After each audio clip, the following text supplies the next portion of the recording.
Her body was found burned beyond recognition in a remote Norwegian valley. Every label had been cut from her clothing. Her fingerprints had been sanded off. Her face was destroyed by fire.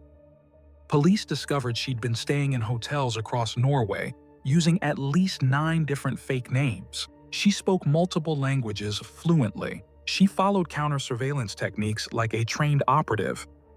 Then, investigators found her suitcases. Inside were disguises, wigs, and maps marked with strange codes, the kind of equipment a spy would carry. What they discovered next was even more disturbing. November 29, 1970. 2 hikers were walking through Isdalen Valley near Bergen, Norway. Isdalen means ice valley in Norwegian. It's a remote, desolate area surrounded by mountains. They noticed smoke rising from behind some rocks. As they got closer, they saw a woman's body. She was lying face down. She was partially burned. The smell of gasoline hung in the air. The hikers immediately called police. When investigators arrived, they found a scene that made no sense. The woman was wearing expensive jewelry and a watch, but these hadn't been stolen. Nearby were 2 plastic bottles that had contained gasoline. She had dozens of sleeping pills in her system. But here's what made it even stranger. Every single label had been carefully cut from her clothing, her coat, her dress, even her underwear. Someone had methodically removed any way to trace where these items were purchased. This wasn't suicide. This wasn't an accident. This was something else entirely. The woman was estimated to be between 25 and 40 years old. She was about 5 feet 4 inches tall. She had brown eyes and dark brown hair. But beyond these basic details, investigators couldn't determine anything else. Her fingerprints had been deliberately damaged. The tips of her fingers showed evidence of being sanded down or burned. Someone had tried to make identification impossible. Her dental records were unusual. She had expensive dental work, but it didn't match any records in Norway or neighboring countries. The techniques used suggested work done in multiple different countries. An autopsy revealed she'd consumed 50 to 70 sleeping pills, enough to kill her several times over. She also had carbon monoxide in her lungs, meaning she was still breathing when the fire started. The cause of death was listed as a combination of carbon monoxide poisoning and sleeping pill overdose. But the manner of death remained unclear. Suicide? Murder? Something else? Police found more evidence at the scene. 2 plastic bottles that had contained gasoline, an umbrella, a silver spoon, and most strangely, a man's watch that didn't match the woman's feminine jewelry. Was she meeting someone? Did someone help her die? Was this an assassination made to look like suicide? The investigation had just begun, and it would only get more bizarre. Police began investigating where this woman had been before her death. What they discovered revealed a pattern of deliberate deception. The woman had been traveling across Norway for weeks before she died. She stayed in multiple hotels in Bergen, Oslo, Stavanger, and Trondheim. At each hotel, she used a different fake name. Fenella Lorch, Alexia Zarna Merches, Vera Jarl, Claudia Tielt, Elizabeth Lean, and several others. At least 9 different identities, possibly more. At each hotel, she filled out registration cards. But investigators noticed something strange. The handwriting on all the cards was identical. It was obviously the same person using multiple fake names. She always paid in cash. She never gave accurate information about her origin or destination. When hotel staff tried to engage her in conversation, she was evasive and brief. But here's what made investigators suspect espionage. She followed professional counter-surveillance techniques.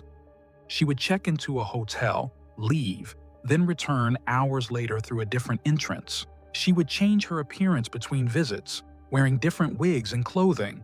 She avoided being photographed. She never ate at hotel restaurants where she might be observed.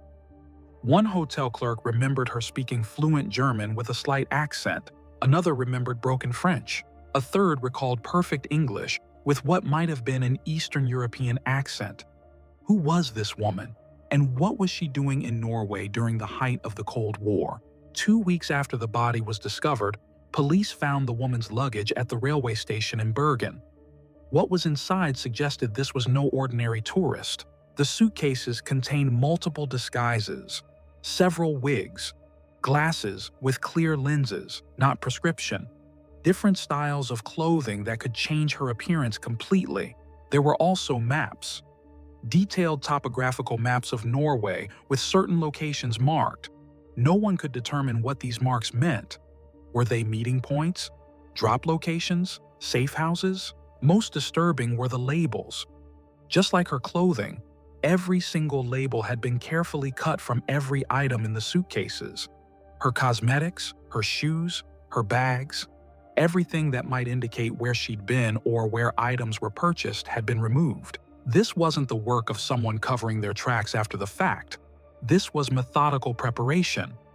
This woman had intentionally made herself untraceable before she ever came to Norway. Police also found notebooks with coded entries. Some appeared to be schedules or appointments, but written in a way that only she could understand. Investigators tried to break the code. They never succeeded. There were also large amounts of foreign currency, German marks, British pounds, Swiss francs. The kind of money a person traveling secretly across Europe might carry. Everything pointed to one conclusion. This woman was a spy, or at least someone engaged in covert activities. 1970 was the height of the Cold War. Norway, though officially neutral, was a strategic location. It bordered the Soviet Union. Its ports provided access to the North Atlantic. It was a place where East and West intelligence agencies operated. Bergen, where the woman spent her final days, was a major port city. Soviet submarines regularly operated in Norwegian waters. NATO forces conducted exercises nearby. It was a hotbed of espionage activity. Norwegian intelligence services became involved in the investigation. They suspected the woman might be connected to foreign intelligence operations, but they never publicly confirmed what they found. Several theories emerged about her identity and purpose. Theory 1. She was a Soviet agent. Perhaps she was operating as an illegal, living under false identities while gathering intelligence. When her mission went wrong or she was compromised, she was eliminated or forced to take her own life. Theory 2. She was a Western agent who had been exposed. Her handlers arranged what looked like suicide to prevent her from being captured and interrogated by Soviet intelligence. Theory 3. She was a double agent who had been playing both sides. When one side discovered her betrayal, they killed her and staged the scene. Theory 4. She was involved in smuggling or criminal activity, not espionage. The spycraft techniques were used to avoid criminal prosecution, not foreign intelligence. But none of these theories explained everything. Why would her own handlers burn her body and remove her fingerprints? Why the elaborate fake identities if she was just meeting her death anyway? Despite a massive investigation, Norwegian police couldn't identify the woman. They released composite sketches to the public. They contacted Interpol. They checked missing persons reports across Europe. Nothing matched. In 1971, police tried a new approach. They published detailed descriptions of her belongings in newspapers across Europe. Perhaps someone would recognize the specific items. One lead emerged. A man came forward saying he'd met a woman matching the description in Bergen just days before the body was found. He said she spoke German fluently and seemed nervous.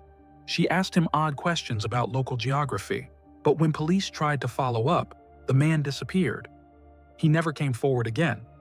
Some investigators suspected he might have been involved in whatever operation the woman was part of. Another lead came from dental analysis. Experts determined her dental work was expensive and done by multiple different dentists, possibly in several countries. This suggested someone who traveled frequently and used different dentists to avoid leaving a traceable record. In 1987, nearly 17 years after her death, police made one final attempt. They exhumed her body and took new DNA samples, hoping advancing technology might someday identify her. But as of 2024, the Isdal woman remains unidentified. Her DNA has been uploaded to international databases. So far, no matches. The case was officially closed in the 1970s due to lack of leads, but it has never been forgotten. In 2016, Norwegian journalists reopened the case. A podcast called Death in Ice Valley investigated every detail. They used modern technology and investigative techniques that weren't available in 1970. They discovered something police had missed. In the woman's belongings was a coded message that, when partially deciphered, suggested she might have been traveling to meet someone in Norway. But the identity of this person remained unknown. Facial reconstruction specialists created a new image of what the woman might have looked like before the fire damaged her face. This image was shared widely across Europe. Several people came forward claiming to recognize her, but none of the leads panned out. Either the identifications were mistaken, or the people claiming to know her disappeared before they could provide useful information. Genetic genealogy, the same technique used to identify the boy in the box, offers hope. If the Isdal woman has any living relatives, they might eventually be found through DNA databases. But there's a problem. If she truly was a spy or covert operative, her family might not even know she existed. She might have been erased from all records deliberately. Some intelligence experts believe the Isdal woman will never be identified, not because the technology doesn't exist, but because powerful forces don't want her identified. If she was involved in sensitive Cold War operations, there may be people who still want her identity kept secret. For over 50 years, the Isdal woman has remained one of the world's most mysterious, unidentified persons cases. Every clue suggests professional training in counterintelligence. Every detail points to deliberate concealment. She used at least 9 fake identities. She removed every label from her belongings. She damaged her own fingerprints. She followed counter-surveillance procedures. She carried coded notes and multiple currencies. Was she a spy? Almost certainly.